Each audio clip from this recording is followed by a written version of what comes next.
오늘 하나님께서 우리에게 주신 말씀은 마태복음 6장 9절에서 13절까지의 말씀입니다. 마태복음 6장 9절에서 13절의 말씀 한 목소리로 같이 읽겠습니다. 그러므로 너희는 이렇게 기도하라. 하늘에 계신 우리 아버지여, 이름이 거룩히 여김을 받으시오며 나라가 임하시오며 뜻이 하늘에서 이루어진 것 같이 땅에서도 이루어지리이다. 오늘 우리에게 일용할 양식을 주시옵고 우리가 우리에게 죄 지은 자를 사하여 준 것 같이 우리의 죄를 사하여 주시옵고 우리를 시험에 들게 하지 마시옵고 다만 악에서 구하시옵소서. 나라와 권세와 영광의 아버지께 영원히 있사옵나이다. 아멘. 할렐루야. 하나님께서 주시는 은혜와 평강이 우리 성도님들 위해 늘 충만하시기를 주님의 이름으로 축원드립니다. 주기도 우리 18번째 설교 시간인데요. 우리 성도님들은 한 주간 기도의 골방에서 문을 닫고 은밀한 중에 계신 아버지와 친교의 기도, 사역의 기도를 열심히 들으셨나요? 우리 성도들의 하루의 출발은 기도의 골방에서부터 시작돼야 됩니다. 그 첫 시간을 하나님과 깊은 친교의 기도로 예수님이 가르쳐 주신 주기도에 하늘에 계신 우리 아버지여 하는 이 기도 안에는 하나님을 향한 우리의 친교의 의미가 담겨져 있습니다. 그래서 하나님과 우리가 친해야 돼요. 친할 친자에 담겨져 있는 두 가지가 없는 것이 친한 겁니다. 첫째는 염치가 없는 것이고요. 둘째는 눈치가 없는 거예요. 우리 하나님과 친하면 우리가 하나님 앞에서 어떤 자가 될까요? 염치가 없고 눈치가 없는. 그래도 하나님은 우리 아버지시기 때문에 우리를 있는 그대로 다 받으시는 줄 믿습니다. 이런 친조의 기도가 풍성하여질 때 그 다음 어떤 기도를 드릴 수 있을까요? 사역의 기도를 하나님께 올려드릴 수 있습니다. 이 주기도 안에는 우리의 정체성, 우리의 소속이 분명히 드러납니다. 하나님의 이름을 위하여, 하나님의 통치를 위하여, 하나님의 사역을 위하여 우리는 기도할 수 있고요. 우리의 생활 방식 가운데 일용할 양식, 날마다 나에게 공급해 주시는 그 하나님을 의지하며 하나님이 우리의 죄를 용서하여 주신 것처럼 우리도 이 땅에서 너그럽고 풍성한 마음으로 서로 사랑하고 섬기며 용서할 수 있는 이 관계에서 풍성한 자로 우리를 시험에 들게 하지 마시옵고 하는 이 기도를 통하여 또 오늘 함께 나눌 악에서 구하여 주십시오라는 이 기도를 통해서 영적 전투가 지금 우리 안에서 어떻게 일어나는지를 풍성하고 충만하게 그리고 생각하며 이 땅을 믿음으로 살아낼 수 있는 기도가 바로 이 주기도 안에 다 담겨져 있는 줄 믿습니다. 그래서 예수님이 가르쳐 주신 기도 안에서 우리의 기도가 새롭게 세워져야 되고 그것이 풍성하게 확장돼야 될 줄 믿습니다. 우리를 시험에 들지 않게 하시고 하는 기도는 시험을 대비하는 기도예요. 이 시험은 유혹에 가깝습니다. 그러기 위해서는 내가 어떤 유혹에 약한지를 나 자신이 잘 파악하고 있어야죠. 내가 무엇에 약한지도 모르고 그냥 살아간다면 그것은 나를 너무나 모르는 것입니다. 그래서 메타인지 자기 자신을 아는 자아성찰의 그 기도 가운데 하나가 시험에 들지 않게 하여 주시옵소서. 내가 무엇에 약한가를 알면 우리가 대비할 수 있습니다.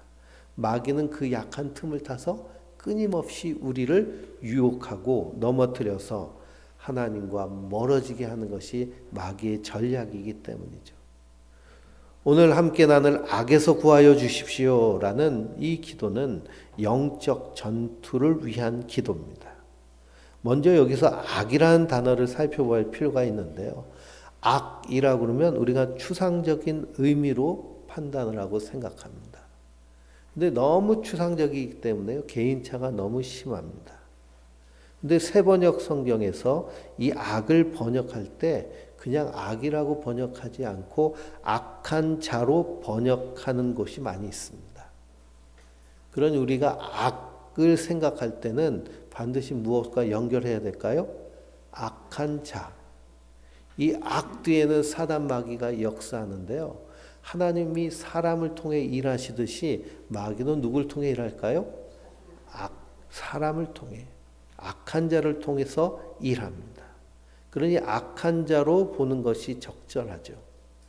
요한 1서 4장을 읽어보면 사랑하는 자들아 영들을 다 믿지 말고 그 영들이 하나님께 속하였는지 분별하라고 말씀하고 있습니다.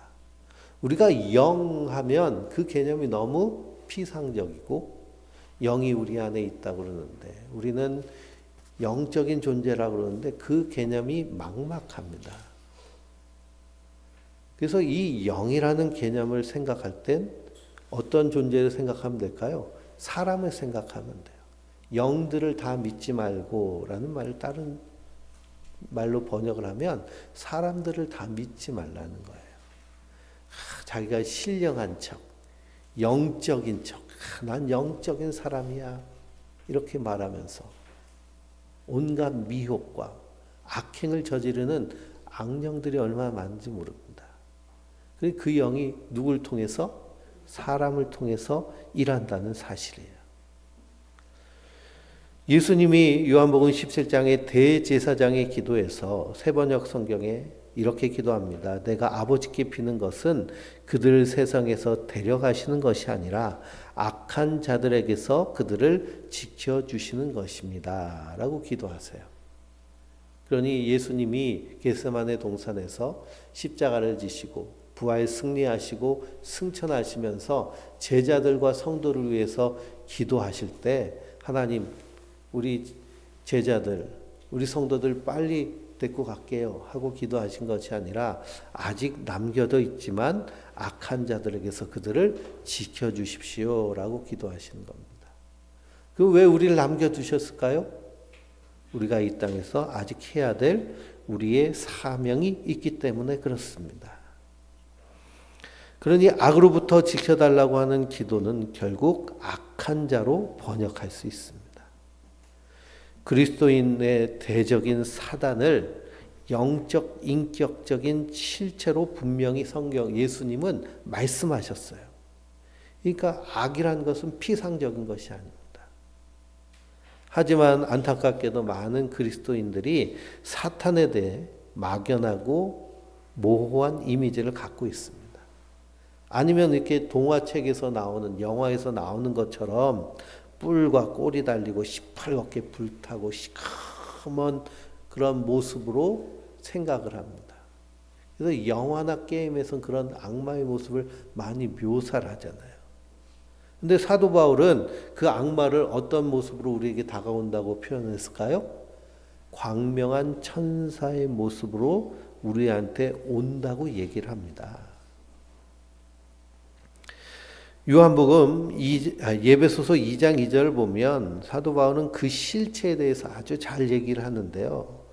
허물과 죄로 우리가 죽었다는 것을 얘기합니다. 그때 세상 풍조를 따르고 공중 권세 잡은 자를 따랐으니 그는 지금 불순종하는 자식들 가운데 역사하는 영이라고 말하고 있습니다. 공중 권세 잡은 자라고 얘기하고요. 공중 권세 잡은 통치자, 세상의 주관자라고 얘기해요.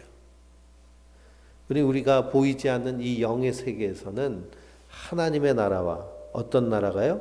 이 사단의 어둠의 나라가 싸움을 하고 있습니다. 하나님의 권세와 사단의 권세가 싸우고 있어요. 하나님 나라의 사령관은 누구실까요? 예수님이세요. 그럼 마귀 나라의 사령관도 있겠죠. 그게 공중 권세 잡은 자라고 성경은 표현하고 있습니다. 그러니 사단은 눈에 보이지 않는 권력을 가진 존재이고 눈에 보이지 않는 권력으로 세상을 지배하는 세력입니다. 그 세력과 우리가 영적 전쟁을 하는데요. 이 영적 전쟁을 할 때 예수님이 이미 승리하셨습니다. 예수님이 승리하셨다고 순순히 물러갈까요? 물러가지가 않습니다. 대한민국이 이 대통령을 탄핵했습니다. 대통령을 탄핵해서 이 계엄령으로 인해 시작된 이 친위 쿠데타를 대통령을 탄핵함으로 말미암아 진압은 한 거예요. 우두머리가 탄핵됐다고 이것이 완전히 종결됐을까요? 지금도 이상한 일들이 우리나라 안에서 계속 일어나고 있습니다. 왜 그러냐? 그 잔당들이 남아있기 때문에. 그 영적인 전쟁은 지금 우리나라의 상황과 빗대어 보면 아주 똑같다라고 할 수 있어요. 예수님께서 오셔서 십자가에서 우리의 허물과 죄를 대신 지시고 죽으신 다음에 3일 만에 부활하셔서 완전히 승리하셨습니다. 그 승리는 예수님이 다시 오실 때 완전하게 이루어지는 거예요. 그래서 우리는 이미 승리한 싸움을 한 것이지만 이 싸움은 완전히 끝나지 않았습니다. 그러니까 전쟁에서는 승리했지만 우리에게는 남은 전투가 있다는 거예요. 그런데 이 전투에서 우리가 무감각한다면 우리가 치명상을 입을 수도 있습니다. 우리 대한민국이 남북이 분당 상황에 있고 휴전 상황에 있습니다. 경제력이요 엄청나게 차이 나기 때문에 북한과 우리나라의 군사력은 비교조차 되지 않습니다. 우리나라는 첨단 무기를 생산할 뿐만 아니라 수출하는 국가예요. 전쟁이 일어나면 게임도 안 되게 우리나라 남한이 승리할 수 있습니다. 그렇지만 북한이 가만히 있을까요? 그냥 얻어맞고만 있을까요? 그 사람들은 뭘 가지고 있어요? 핵무기를 가지고 있죠. 만약 서울 한복판에 핵무기가 떨어지면 주변에 있는 50km 안에는 사람들이 접근하지도 못하는 그런 방사능 구역이 됩니다. 원주에 미사일 사령부가 있으니 원주에도 하나 떨어지겠죠. 그러면 저 미사일 사령부 있는 부분에서 주변 50km는 출입 금지 구역이 돼요. 사람이 살 수 없는, 들어갔다가는 큰일 나는. 그러니 우리가 승리할 수도 있겠지만 치명적인 피해를 입을 수 있습니다. 근데 우리 그리스도인이 처한 상황도 비슷해요. 그리스도께서 승리하셨고 우리는 완전히 구원받았습니다. 그리고 주님 오실 그날을 기다리며 이 땅을 믿음으로 살아가요. 그래서 사단을 과소평가하고 경계를 늦추면 심각한 피해를 입을 수 있습니다. 그래서 예수님은 우리가 날마다 기도의 골방에서 기도할 때 어떻게 기도하라고 말씀하셨어요? 악에서 구하여 주시옵소서 하고 기도하라고 하시는 겁니다. 왜 그렇게 기도하라고 하시느냐 하면 이 싸움의 본질이 바로 악에서 구해 주셔야 되는 그런 영적 전쟁이기 때문에 그래요. 그러니 우리가 이 영적 전쟁, 이것을 잘 보이지 않는다는 그런 특징이 있는데요. 그것 때문에 엉뚱한 것을 적대시하는 경우가 많이 있습니다. 눈에 보이지 않는 다른 종교를 공중권세 잡은 자로 사단으로 여기고 적그리스도라고 하면서 비난하고 비판하기도 합니다. 하지만 사단은 그보다 더 본질적으로 우리 속에 침투해 있어요. 이 영적 전투는 우리 밖에서부터 시작되는 것이 아니라 어디서부터 시작되는 걸까요? 항상 우리 안에서부터 시작되는 거예요. 우리 안에 침투해 있어요. 우리 안에서부터 뿌리채 흔들면서 무섭게 공격하는 악한 자가 있습니다. 그럼 왜 공격을 해서 그들이 얻을 이익이 뭘까요? 무엇 때문에 공격을 할까요? 두 가지가 있는데요. 첫 번째는 하나님을 우리가 사랑하고 그분을 더욱 의지하게 하는 일을 방해합니다. 그리고 하나님께 받은 사랑으로 다른 사람을 사랑하게 하는 일을 방해해요. 이것이 마귀가 우리 안에서 영적 전쟁을 하면서 얻으려고 하는 그런 결과물입니다. 우리가 사랑한다라고 할 때 사랑한다는 그 심리적인 그 사랑의 느낌은 무엇이냐면 함께하는 것과 공감하는 거예요. 그리고 내가 누군가를 사랑한다라고 할 때 세상적인 가치로는 뭐 선물을 한다, 표현을 한다, 뭐 이런 걸로 사랑의 의미를 두는데요. 심리학적으로는 함께하는 게 사랑하는 거예요. 그리고 공감하는 것이 사랑하는 것인데 하나님과의 이 사랑하는 것을 방해하고 또 그 사랑받은 자가 또 서로 우리끼리 성도끼리 가족끼리 사랑하는 일을 방해합니다.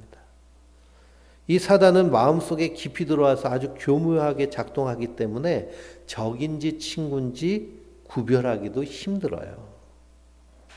그래서 우리가 깨어있지 않으면 사단의 공격을 받으면서도 잘 분별하지 못합니다.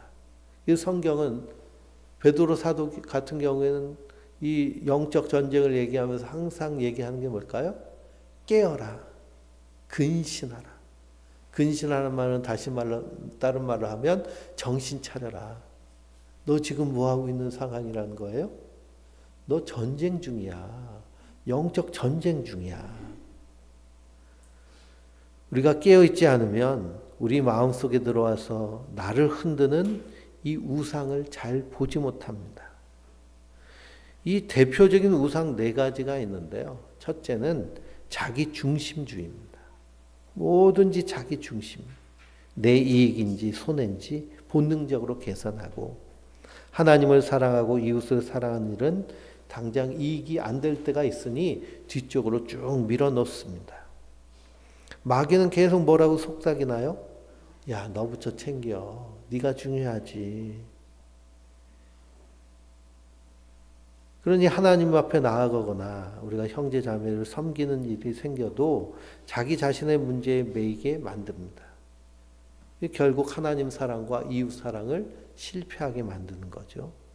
부부 간의 갈등도 마찬가지. 교회의 공동체 안의 분란도 마찬가지고요. 가족 간의 불화도 마찬가지입니다. 사회에서 일어나는 다툼, 갈등, 이거 다 뭘까요? 이기주의 때문에 오는. 모든 것이 자기에게만 관심을 쏟게 하는, 그래서 하나님의 다스림을 드러나지 못하도록 막습니다. 근데 현대사회에서는 이게 어때요? 자연스럽습니다. 자기중심주의. 또 2번째, 마귀가 가장 효과적으로 사용하는 우상은 뭐냐? 돈입니다. 자본주의 사회에서는 이 부는 미덕에 가까워요.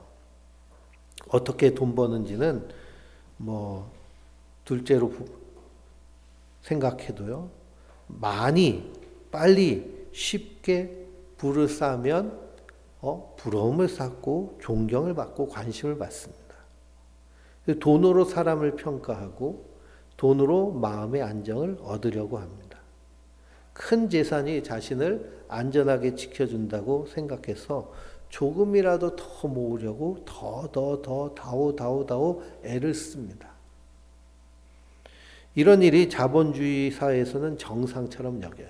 이게 잘 안 되면 우울감에 빠지고 상실감, 패배감에 사로잡혀서 우리 청년 세대들은 자기는 갓생을 산다는 표현도 하고 이생은 망했어 하면서 자포조기하고 그런 표현들을 많이 쓰는데요. 이것이 자본주의 사회에 돈이 우상이 됐을 때의 모습입니다. 근데 우리는 그걸 매우 자연스럽고 당연스럽게 그렇게 생각을 하죠. 그러니 다른 사람을 도울 여유가 자신에게는 없다고 말합니다. 항상 돈이 없다고 얘기하죠. 나 돈이 없어. 이렇게 돈이 없는지 몰라. 근데 그건 어떻게 해석해야 될까요? 우리 대한민국 사람들이 돈 없다고 얘기하는 것은 내가 그냥 실컷 쓰고 쓸 돈이 없다는 걸 얘기하죠. 생존을 얘기하는 것은 아닙니다. 사랑도 뭐가 있어야 가능하다고 생각을 해요? 돈이 있어야 가능하다고 생각을 하고 자녀를 양육하는 것도 돈이 있어야 된다고 생각을 합니다. 근데 성경은 그렇게 가르치나요? 성경은 그렇게 말씀하지 않습니다. 이런 잘못된 생각이 우리 그리스도인 안에도 깊이 들어와 있어요. 그러니 교회 안에서도 하나님보다 돈이 더 힘이 세는 경우들이 많이 나타납니다. 많은 교회에서. 그래서 그리스도인마저 돈으로 일하려고 해서는 안 돼요. 하나님이 일하시는 것이죠. 돈은 그냥 수단에 불과한데 그것이 우상이 되어버립니다. 또 세 번째는 현대사회에 또 다른 우상이 있는데 그것은 기술입니다. 과학기술, 발전된 기술. 기술이 발달할수록 우리가 더 편해지고 더 쉬워지죠. 살기가. 자유로워지고 풍요로워지는 것 같습니다. 근데 기술이 너무 발달하다 보면 우리가 때로는 그 기술에 종이 되거나 그 기술에 얽매여 버립니다. 하나님과 사랑하는 사람과 시간을 보내야 되는데 그 시간을 어디에 빼앗겨요? 스마트폰에 빼앗기고 영상이나 매체에 빼앗깁니다. 우리가 길을 찾아갈 때는 손쉽게 스마트폰이나 내비게이션 쳐가지고 거기서 들리는 이쁜 목소리 따라서 가잖아요. 그렇죠? 이쁜 목소리. 또 여성이 운전하는 것에는 또 남자 목소리로 설정을 해가지고 이렇게 따라다닙니다. 그러다 보면 우리 뇌에서 무슨 기능이 사라질까요? 길 찾는 그런 방향 감각이 사라집니다. 이 챗 GPT, 이 AI 기술이 발달하면 이제 뭐든지 다 물어보면 대답해줘요. 그러다 보면 뭐가 사라질까요? 뭔가를 찾으려고 하는 검색 능력이라든지 안 그러면 그것에 대해서 골똘히 생각하는 사고 능력이 떨어질 수 있고요. 뭐든지 다 대답해 주니까 뭐가 사라질까요? 호기심이 사라질 수도 있습니다. 그래서 그것을 처음에는 무료로 배포하죠. 우리도 처음에 그 유튜브 보면 한 달 무료 그 광고 없이 시청하기 이렇게 꼭 주잖아요. 어떤 데는 3달. 그 3달 정도 무료로 광고 없이 보다가 끝나가지고 광고가 뜨면 뭘 느낄까요? 답답함을 느껴가지고요. 결제를 해버립니다. 이런 식으로 해서 우리를 종속시키는 거죠. 그래서 우리는 이 기술에 대해서도 분별력을 분명히 갖고 있어야 됩니다. 우리가 잘 활용해야 되지만 거기에 종속되어서는 안 되죠. 국가에 대해서도 생각해 봐야 됩니다. 우리는 국가가 우리를 지켜준다고 생각을 합니다. 근데 성경은 우리를 지키신 분이 누구시라고 말씀하세요? 하나님이시라고 말씀하세요. 국적이 우리의 가치를 결정할까요? 우리의 진정한 가치는 하나님으로부터 옵니다. 그런데 우리가 주의해야 될 것은 이 국가주의입니다. 이 남북이 서로 대치하는 상황이 강해지면 강해질수록 뭐가 더 강할까요? 국가주의가 더 강해져요. 세계 모든 나라들이 자국 이기주의에 빠지면 그때 강해지는 것이 무엇이냐면 국가주의예요. 그래서 그것을 통해서 권력자들이 이 힘겨루기에 이용하고 그리고 그 국가에서 해당된 사람들은 거기에 이용당합니다. 전쟁은 누가 일으키나요? 예? 전쟁은 정치가들이 일으키죠. 근데 정치가들이 전쟁터에서 총 들고 싸우진 않습니다. 누가 죽나요? 젊은 청년들이 죽죠. 예, 우크라이나와 러시아가 전쟁을 해가지고 그 양국의 청년들이 상당히 많이 사망했습니다. 그래서 러시아 같은 데는요, 이 젊은 청년들이 해야 될 일자리에 청년이 없어서 그래서 여성들이 그 자리를 메꿔 사는데요. 매우 힘들죠. 사회가 굴러가지 않고 온갖 상처와 아픔을 남기는데 그 전쟁을 일으킨 결국 정치가들입니다.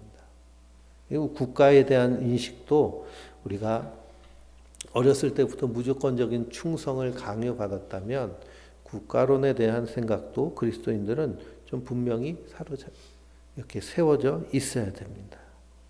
이 4가지가 마귀가 우리에게 광명한 천사처럼 다가와서 되게 막 뭔가 있어 보이잖아요. 그렇죠? 그래서 우리를 유혹하고 넘어뜨리는 그런 것들이에요. 우리가 영적으로 우리의 삶의 상황을 보면 지금은 전쟁 상황입니다. 그래서 베드로 사도는 깨어라, 근신하라. 정신 차리고 깨어 있으십시오. 여러분 원수 악마가 우는 사자같이 삼킬 자를 찾아 두루 다닙니다. 이렇게 말씀하세요. 창세기 4장을 읽어보면 가인과 아벨이 하나님께 제사를 드리잖아요. 그리고서는 하나님의 아벨의 제사는 받으시고 가인의 제사는 받지 않으셨어요. 그랬더니 가인이 안색이 변하고 그 안에 악한 마음이 생기기 시작하죠. 그때 하나님께서 가인을 찾아오셔서 가인에게 경고하십니다. 뭐라고 경고하시느냐? 죄가 문 앞에 엎드려져 있다고 그래요. 그건 뭐냐면 죄가 문 앞에서 잠복해 있다는 거예요. 너를 덮치려고 엎드려 있다가, 그래서 죄가 너를 원한다.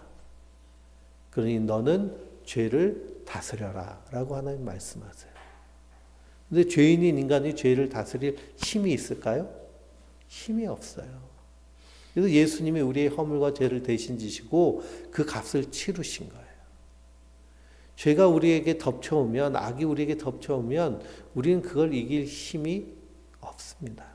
그래서 우리가 어떻게 기도할까요? 다만 악에서 구하시옵소서. 이 악한 자에게서 나를 구하시옵소서. 악한 자가 내 주변에 있다는 것을 알게 해주십시오.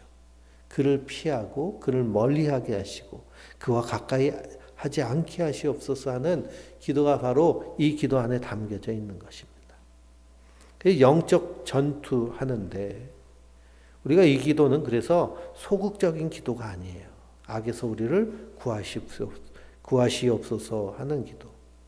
우리 싸워서 이기게 해달라고 기도해야지 이렇게 말하시는 분도 있을 수 있고요. 마치 도망가는 기도처럼 생각하는 분도 있는데요. 이 영적 전투를 제대로 성경을 통해서 살펴보면 이것이 얼마나 중요한 기도인가. 또 영적 전쟁의 성격이 어떤지를 잘 보여줍니다. 그래서 영적 전투를 잘 설명해 주는 성경 구절이 베드로전서 5장 9절과 야고보서 4장 7절입니다. 우리 한번 베드로전서 5장 9절을 찾아서 읽어볼까요?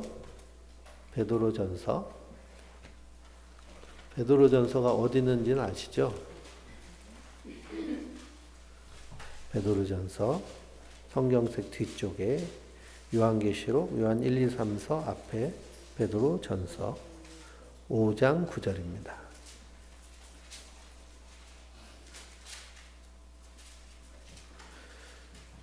한 목소리로 같이 읽어보겠습니다. 너희는 믿음을 굳건하게 하여 그를 대적하라. 이는 세상에 있는 너희 형제들도 동일한 고난을 당하는 줄 알미라. 아멘. 또 야고보서 4장 7절을 또 읽어볼까요? 베드로전서 바로 앞에 있는 것이 야고보서니까요. 4장 7절입니다. 그런즉 너희는 하나님께 복종할지어다. 마귀를 대적하라. 그리하면 너희를 피하리라. 아멘. 이 구절들은 우리가 어떻게 해석해야 되느냐? 베드로전서 5장 9절에 너희는 믿음을 굳게 하여 그를 대적하라 그랬습니다. 그는 사단 마귀죠. 사단을 대적하는 방법이 어떻게 하는 거예요? 믿음을 굳게 하는 것이 사단을 대적하는 거예요. 야고보서에서는 너희는 하나님께 복종할지어다 마귀를 대적하라 라고 그랬습니다. 그럼 마귀를 대적하는 것이 뭘까요? 하나님께 복종하는 거예요. 순종하는 거예요. 그럼 마귀가 피하는 거예요. 이것이 결국 맞서 싸우십시오, 물리칩시오 라는 헬라의 단어와 같은 단어인데요. 우리가 마귀와 대항하는 것은 내가 믿음 위에 굳게 서는 것이 대항하는 거예요. 하나님 말씀에 철저하게 복종하는 것이 마귀와 싸우는 거예요. 그러니 믿음에 굳게 서서 야고보서는 하나님께 복종하고 이것이 우리가 이 땅에서 영적인 전쟁에서 마귀와 저항하여 싸우는 모습입니다.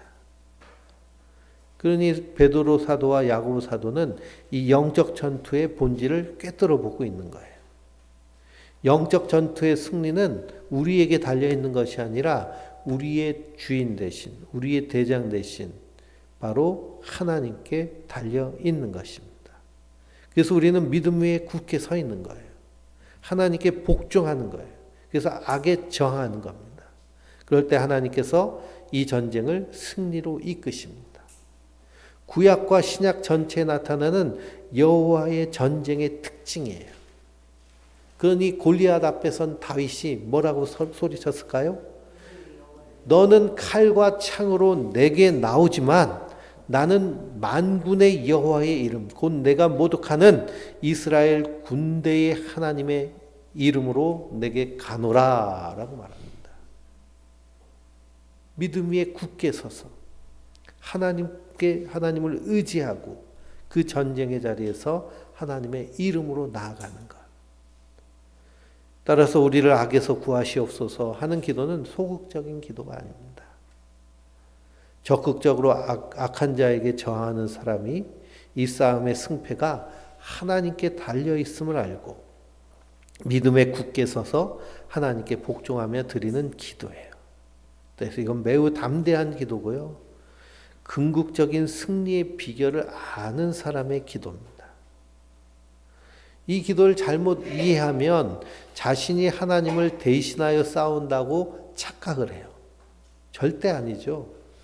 전쟁을 이끄시는 분은 하나님이시고 우리는 그분의 뒤를 따라 싸우는 자랑스러운 주의 군사일 뿐입니다. 우리가 경배 찬송에도 믿는 사람들은 주의 군사니 앞서 가신 주를 따라갑시다.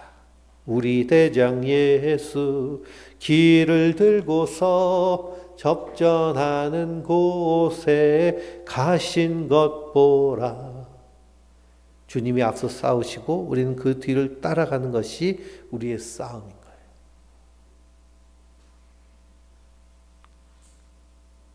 하나님의 싸움을 자신이 대신하려고 했던 기독교의 역사가 종종 있죠. 그 역사는 기독교의 흑 역사가 됩니다. 중세시대에 십자군 전쟁을 벌였습니다. 십자군 전쟁은 성지를 탈환하고 하나님 나라를 세우겠다고 하며 일으킨 전쟁이에요. 그 전쟁으로 인해서 그 중동에 살고 있는 수많은 아랍 사람들이 약탈을 당하고 그리고 고통을 당했습니다.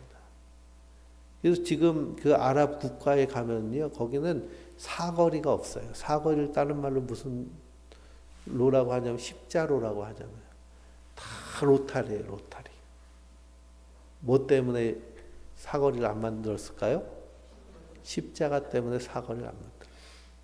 유리창도요, 창틀이 사각이 별로 없습니다. 뭐가 뭐처럼 보이기 때문에? 십자가처럼 보이기 때문에. 왜 그럴까요? 십자군들이 쳐들어와가지고 다 약탈을 하고 여성들은 강간하고 아이들은 노예로 잡아가고 그런 끔찍한 일을 몇백 년 동안 겪었기 때문에 그렇습니다. 또 마녀 사냥을 했죠. 그래서 여성들을 사냥을 해서 불에 태워 죽이고 하는 일들을 서심없이 저질렀습니다. 무엇 한다면서요? 영적 전쟁을 한다고 하면서 그런 일을 했습니다. 한국의 근대사 그리고 지금 한국 안에 일어나는 여러 가지 정치 상황 속에 얽혀져 있는 보수 기독교들이 하는 행동도 사실은 여기와 동일하게 나갑니다. 뭘 착각한 걸까요? 영적인 전쟁을 어떻게 하는지를 완전히 오해했기 때문에 그렇습니다. 그러니 이 영적인 전쟁은 하나님이 싸우시는 거예요. 우리는 그 뒤를 따라 믿음 위에 굳게 서서 하나님의 말씀에 복종해서 하나님이 우리에게 누구를 미워하라고 하셨나요? 혐오하라고 하셨나요? 사랑하라고 하셨죠. 섬기라고 하셨죠. 항상 기뻐하라고 하시고요. 쉬지 않고 기도하라고 하시고 범사에 감사하라고 하셨습니다. 우린 끊임없이 그 하나님 말씀에 순종하고 복종하면서 이 영적 싸움에서 승리의 길 걷는 자들인 줄 믿습니다. 마귀의 전략은 크게 세 가지로 볼 수 있어요. 첫 번째는 우리의 약한 부분을 공격하는 것입니다. 그래서 계속 우리의 약한 부분을 공격해요. 그래서 사도 바울은 마귀로 틈타지 못하도록 하라라는 말씀을 사용합니다. 틈을 타서 들어오기 때문이죠. 우리가 어저께 그 케이블카 타고 산에 올라가서도 그 큰 바위 틈에도 소나무랑 막 이 나무들이 자라잖아요. 그 뿌리를 보니까요, 그 딱딱해 단단해 보이는 바위에도 이 뿌리를 박아가지고 계속 뭐 수십 년간 수백 년간 뿌리를 내리려고 계속 긁어댔겠죠. 그랬더니 바위가 어떻게 됐을까요? 바위가 갈라져 있어요. 그 틈을 타고 들어온 것, 마귀가 그렇게 역사를 합니다. 나에게 빈틈, 약한 틈이 무엇인지를 잘 파악하고 있어야 됩니다. 두 번째 전략은 우리의 관계를 깨트리는 거예요. 말과 행동으로 앙금을 쌓이게 하고 서로 용서하지 못하도록 부추겨서 관계를 끊어버리는. 이건 매우 전통적인 방법이죠. 그래서 우리 그리스도인들은 항상 무엇을 좀 조심해야 될까요? 언어 사용하는 것을 매우 조심해야 됩니다. 말할 때도 선한 말로, 그리고 상대방을 배려하는 언어로, 나의 행동 하나하나도 내가 먼저 나를 잘 보고 해야 우리가 마귀가 하는 이 수법에 넘어가지 않게 됩니다. 그러니 말로서 가장 상처를 준 사람은 가까이 있는 사람들. 부모는 자녀에게, 자녀는 부모에게. 그러니 이런 일이 벌어질 때마다 우린 기도해야 돼요. 하나님, 제가 악한 자의 전형적인 수법에 속아 넘어가지 않도록 이기게 해주세요. 세 번째 전략은 가장 근본적인 공격인데요. 우리의 생존 방식을 의심하게 만들고 불안하게 만듭니다. 그러니 우리의 생존에서 우리 이제 60대 우리 성도님들은 노후에 대한 생각을 하면서 앞으로 그 돈이면 되겠어 하는 이 말이 누구의 말일까요? 마귀의 말이 돼버린 거예요. 남들만큼은 있어야지. 너 아직도 결혼하냐고 그렇게 살면 어떡해. 이것도 뭐예요? 우리의 생존 방식의 꼬투리를 잡고 불안하게 만들어요. 아, 내가 이렇게 사는데 나중에 60이 되고 70이 되고 80이 되면 어떻게 될까? 불안하게 만드는. 근데 우리는 충분한 돈이나 안락한 가정이나 반듯한 집에 기대어서 살아가는 존재가 아닙니다. 우리는 주님께서 매일 공급해 주시는 일용할 양식으로 육체적, 경제적, 영적으로 생존한 힘을 얻은 자들이에요. 그래서 성경은 뭐라고 말씀하시나요? 두려워하지 마라. 염려하지 마라. 내가 너와 함께함이라고 하십니다. 이것이 그리스도인의 생존 방식이에요. 그런 면에서 보면 우리 그리스도인들은 이 땅에 살아가지만 이 땅을 자기 낙원인 것처럼 생각하지 않고 마치 게릴라처럼, 그러니 빨치산들이 6.25가 끝나고 저 지리산에 숨어 들어가서 그곳에서 살아갔던 것처럼 이렇게 세상이 말하는 것에 따르는 것이 아니라 하나님 말씀에 따라 사는 자들이 우리 성도들인 줄 믿습니다. 그러니 우리가 이 기도를 매일 드리지 않으면 마귀는 호시탐탐 기회를 노리고 그리고 우리를 넘어뜨리려고 합니다. 그리고 우리가 깨어 있어야 돼요. 깨어 있어야 되고 근신하고 있어야 됩니다. 요즘은 이제 거리 가다 보면, 운동하다 보면 이 귀에다가 이렇게 꽂고 음악 들으면서 운동하는 사람들 있잖아요. 그 소리를 크게 틀어놓고 이어폰을 끼고 음악을 들으면 주변 소리가 들리지 않죠. 그래서 누가 부르면 대답도 잘 못하고요. 누가 불러서 대답을 한다고 하면 또 어떻게 대답을 해요? 생뚱맞게 큰 소리로 대답을 해서 주변 사람들을 놀라게 하기도 합니다. 그리스도인들이 그런 모습이 되면 안 돼요. 듣고 싶은 소리만 듣고 자기가 어디에 있는지 잘 파악하지 못하면 그런 모습이 돼버립니다. 세상이 얼마나 끔찍한지, 지금 얼마나 심각한 영적 전쟁에 놓여 있는지, 우리가 안락하게 산다고 해서 세상이 다 안락한 것이 아니라는 것이죠. 그래서 성도는 어떻게 기도하게 되나요? 시험에 들지 말게 하시오며 다만 악에서 구하시옵소서. 우리 나를 위해 기도할 뿐만 아니라 우리 자녀들, 가족을 위하여서, 그리고 공동체를 위하여서 날마다 이렇게 기도하는 것은 주님이 우리의 길을 인도하여 주시기 때문입니다. 주님께서 우리에게 승리를 주시기 때문입니다. 그래서 그 승리와 그 인도하심을 날마다 누리며 그 승리를 주님과 함께 기뻐하는 우리 성도님들 되시길 주님의 이름으로 축원드립니다.